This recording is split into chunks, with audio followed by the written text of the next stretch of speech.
بسم الله الرحمن الرحیم. تاسو ګورئ YMS لرنرز د خیبر پښتونخوا ټیکسټ بک بورډ پېښور اردو جماعت اول د فرسٹ کلاس स्टूडेंटانو السلام علیکم. Test addition निसाब 2020 के मुताबिक د اول کلاس स्टूडेंटانو موږ بیا حاضر یو په اردو په سبجیکټ کې اردو په کلاس کې راځو. موږ بدی کې تقریبا سبق 20 ویلو. نن به راځو دا غیبه سبق نمبر 21 به تاسو لا درکو. ها پیج نمبر 34 دی او سبق نمبر 21 سنوي دی زیر. دا سمبل تاسو تخکاری، دا علامات، دا نشان تاسو تخکاری، دا سری دا د زیر نشان دی، دا د زیر علامات دی. مونږه هغه بل ویډیو کې ویلو هغه کې زبرو دا غي علامات سو برو او دا زیر دی د دې علامات کته دي. ٹھیک ده؟ لکه فار ایگزامپل تاسو دی خو وګورئ لاست ویډیو کې چې موږ زبر ویلو زبر هغه علامات برو، مطلب دا زبر به همیشه د یو ټکی د بر راځي او په کم سبق 21 دی هغه زیر دی. ٹھیک شو؟ د دې علامات لاندې دی، دا به د یو ټکی لاندې راځي همیشه. زبر خو تاسو پیژندل یو کنه، نو دا زیر چې دی دا بالکل د زبر الټه دی، هغه به د ټکی د بر راتلو او دا د ټکی د لاندې راځي، نو دې ته سوی زیر. د علاماتو پیژنې صحیح ده. بل هغه به ساواز ورکول، هغه به आवाज ورکول الف پشان، او زیر ساواز ورکي زیر د ای आवाज ورکي، لکه انګلیش کې ای سره ای، هغه به الف आवाज ورکول دا د ای आवाज ورکي ای. صحیح ده. کته به راوړي، هغه به بار وړل دا به کته راوړي. ٹھیک شو؟ نو راځو سٹارټ اخلو. دا د زیر علامت ده. ګوره نون زیر ب، نون زیر ن او ب، نب. ګوره دا بخته راځي ای आवाज ورکي، نون خو نون شو کنه او زیر وسره ولګوي، نو ګوره نب اخره کې بي ده نب څه ته وای؟ نب دی پین دی سوکی ته وای، دی ته وای نب. ګوره ایرو نشانه ورکړی دی. بیا دلته ګورئ بی زیر دی لاندې کنه، نو بی زیر بی او لی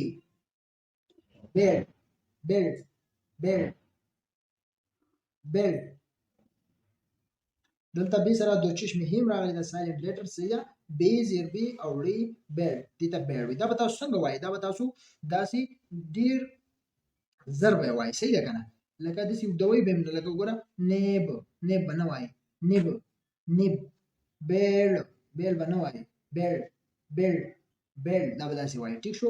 لاندې بیا وګورئ الف زیر ای او سین اس، الف زیر ای نون ان، دال زیر دی نون دن، هی ګوره دا هی ده، هی زبر ها، هی زبر راغلی دلته. ها ګوره دا مونږ لاست ویډیو چې وا هغه کې زبر ویلو کنه، هی زبر ها میم هم، دا بیا داسې وایي. ګوره الف आवाज ورکړي. گاب زیر گی نون گن، یی زیر یہ گاب زیر گی ری گر. ګوره کته د بر الف راتلو نو گر به مونږ ویلې. صحیح ده. خو لاندې زیر راغلی دی، د دې د بره کو زبر راتلو مونږ به گر ویلې وي، خو لاندې زیر راغلی دی نو دا به تاسو ای आवाज ورکړئ، دا د زیر. صحیح ده. گر. میم زیر می لام مل، میم زیر می لام نون الف نا ملنا، میم زیر می لام نون الف نا ملنا. سی الف سا بی زیر بی تی ثابت دا ثابت دی. زی الف هی دال زاهد. ګوره زی الف هی زیر راغلی لاندې دال نو زاهد. یی بڑی یی راغلی دا ګوره او بیا یی راغلی دا ګوره دا داسې لیکل کیږي. ها هی او هی بیا لاندې جملو کې استعمال شوی دي.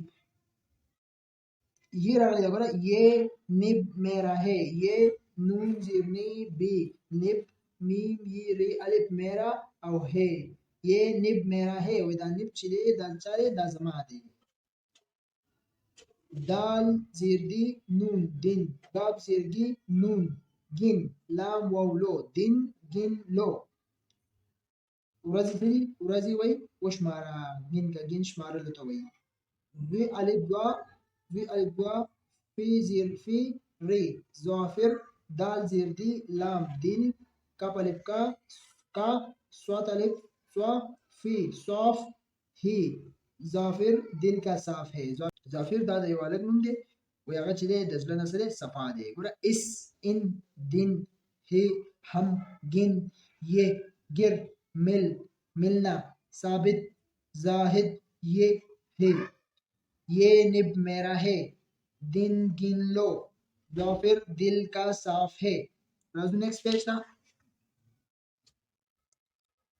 پیج نمبر 35 ګوره دا ایکسرسایز دی دی باندې تاسو پریکټیس وکړئ لته به دی باندې تاسو کوي پنسل به په وګرځوي صحیح ده الف زیر ای او سین اس الف زیر ای او نون ان دال زیر دی نون دن گاب زیر گی نون گن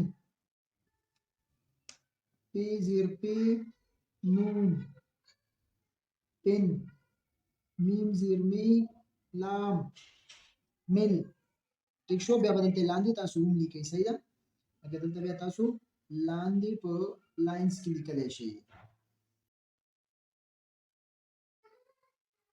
اس ان دین لاندې به دا زیر لګوئ ښه گین پن مل ٹھیک شو لاندې بیا وګورئ زی الف زا هی زیر هی دال زاهد دال زیر دی لام دل کاف الف کا صاد الف صا فی صاف ہی زاہد دل کا صاف ہے یہ بی زیر بی ری بیڑ کاٹ لے گی بیڑ کاٹ لے گی ٹھیک شو دا به داسې ولیکئ بیا به لاندې دا شان دې لاینز کې به ولیکئ زاهد دل کا صاف ہے یہ بیڑ کاٹ لے گی ٹھیک شو په دې به دا شان پریکټیس وکړئ لاندې بیا راغلي دي ګوره کوم حروف دي دا حروف راکړي دا چې کله یو ځای شي د نوې څه جوړیږي لکه دلته وګورئ پی زیر پی او ټي پت نو دا وګوره پت دا دې سره ملاو کړی دی تاسو به فوټو راوالئ او دا نور به هم چا سره کم یو راځي هغه ټول به ملاو کوي لکه اوس وګوره بی زیر بی لام څه شو بل نو دا به دې بل سره ملاو کوي پی زیر پی او ری پر کم دی دې وګوره پی زیر پی او ری پر دا به دې سره ملاو کوي دا به فوټې سره کوي ښه هی زیر هی او لام هل دا هل شو دا به تاسو دې سره ملاو کوي بیا سری کاف زیر کی او لام کېل ګوره دا به دې سره ملاو کوي دې دا کنه کاف راغلی دو چشمه هم ور سره راغلی دا بیا دې دریم ته وګورئ همدا شان پی دا پی ګوره چوټي حروف کم چوټي شکل دا راځي صحیح ده هی دا نو د هی سره راځي د هی دا راځي دا به دې سره ملاو کوي یہ دا یہ کوم شکل دی دا راځي دا وګورئ دا به دې سره ملاو کوي بیا سیدی ری دا ری اما شان راځي ری نه بدلیږي ښه دا شکل دی بیا بی وګوره بی دا شان دی دا داسې راځي دا به دې سره ملاو کوي بیا میم دی میم چوټي شکل بیا داسې راځي دا به دې سره ملاو کوي دا ټول په فوټي سره تاسو صحیح ترتیب سره ملاو کوي صحیح ده او به دې سیدونو با خپل پریکټیس وکړئ ټیک ده کنه دې نه علاوه ګوره چې کله یو ټکی موږ لیکو فار ایگزامپل اس ذلیکم ګوره اس چې کله زه د دې لاندې کله زیر ولګوم دا نشان نو دا اس شو ګوره دا موږ ویلو دا د ی اواز ورکوي کنه همدغه اس دی ګوره الف مو واچول او د بره په دا نشان لګوم دا اوس زبر شو نو دا ګوره دا اس شو دا د الف اواز ورکوي دا اوس اس شو صحیح ده دین علاوه بل څه لیکو لکه دین ان دا ټول دلته راځي صحیح ده لکه ان ما ولیکو ګوره ان الف لاندې زیر راغلی ان او چې کله الف د بره زبر واچوم نو ان شو دا اوس ان ویل کیږي دا ان ویل کیږي دین علاوه ګوره دال دی زیر راغلی دین دا د یو اواز ورکوي او چې کله زه دال ولیکم د بره په زبر واچوم دا دن شو صحیح ده دین علاوه بل څه دي ګین پن دا ټول موږ دلته ویلې ګوره ګاپ دی لاندې زیر لګوم ګین او چې کله ګاپ واچوم بره په زبر ولګوم ګن شو ټیک شو دین علاوه دل لاندې می زیر ولګول دا دل شو او چې کله بره په زبر ولګوم دا دل شو ټیک شو دین علاوه ګل لاندې می زیر ولګول دا ګل شو او چې کله پی بل زبر ولګوم دا ګل شو دا ټول به دغه شان راځي صحیح ده دا زیر د ای आवाज ورکوي او زبر دا د الف आवाज ورکوي نو بدی باندې ځان پوي کوي صحیح ده امید لرم تاسو باندې دې پوری پوي شي وي دا زموږ سبق نمبر 21 ان شاء الله بل ویډیو کې به موږ تاسو لا سبق نمبر 22 دا به تاسو له درکو زموږ ویډیو سره ترسي موږ لرا کې اجازه الله حافظ